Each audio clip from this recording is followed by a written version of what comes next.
õpilasvahetus Kreekas? Esimene päev me läksime kooli ja me saime siis kõikidega tuttavaks, me saime vabalt rääkida nendega ja kui projekti see siis hakkas, me tegime eraldi passid, kus me kirjutasime enda kohta infot ja pärast esitasime need kõigile, et veel siis end rohkem tutvustada. Meil oli vahepausid ja vahepauside ajal õpilased siis tutvustasid meile kooli ja kuidas nende koolis asjad käivad. Ja ka me saime lähemalt projektiga teha projektid. Ja siis õpetajad ka tutvustasid meile rohkem seda projekti videotega ja rääkisid veel, mida me hakkame tegema seal. Ja esimeseks projektiks oligi see, et meil anti erinevaid materjale ja me hakkasime neist tegema erinevaid uusi asju. Ja siis me esitasime need ja seletasime, et miks me seda tegime niimoodi. Ja siis õhtul meil oli ühistegevuseks filmi vaatamine. Teisel päeval me käisime siis noortekeskuses, kus meil siis teema oli taaskasutamine. Siis me läksime randa koristama, väga suvine hea ilm oli. Siis me läksime kooli tagasi, tegime grupitööd ja põhiliselt võtsime vanad esemed, tegime sellele uue tähtsuse ja siis kirjutasime ka sellest ühe uue loo.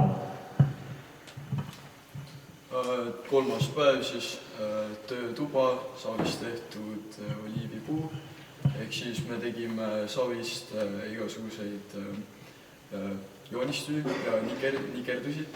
Siis teise asjana me läksime kooli tagasi. Siis sellest eelmise päeva sellest prügist, mis me leidsime, tegime siis endale mingi uue asja, mida me saame kasutada ja siis uue loo. Nagu siin on näha, siin on minu gruppi tehtud töö ja siis siin on näha neid savist tehtud uusi puid. Neljas päev grupi töö vastasime küsimustele, tegime teistele vastustest väikse loo. Siis hiljem läksime vaatama merikilpkonnade päästekeskusse, kus oli siis näha palju kilpkonnasid.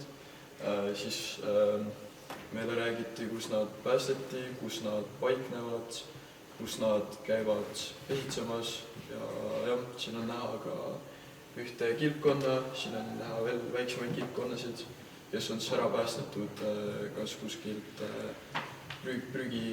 prügi oli neil kuskil kaela peal või mis iganes, et eluohtlikutest prügist oli päästetud siis need kilpkonnad.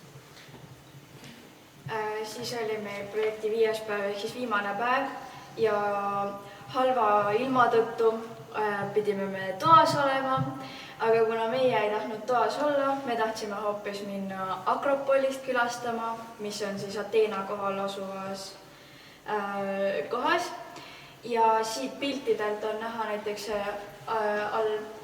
alumised 2 pilti on siis Akropolis, siis on Kreekat üleüldse ehk siis seda Ateenat näha. Siis see kuusepuu on seal Monastriaki siis naabruskonnas ja ülemine pilt on samuti seal tehtud. Ja tugevad eestlased on vihmaga õues ikkagi, sest meie ei tahtnud toas püsida ja me tahtsime väga näha asju. Siis on siin mõned pildid. Selle kirjutasin mina. Ja see oli kõik.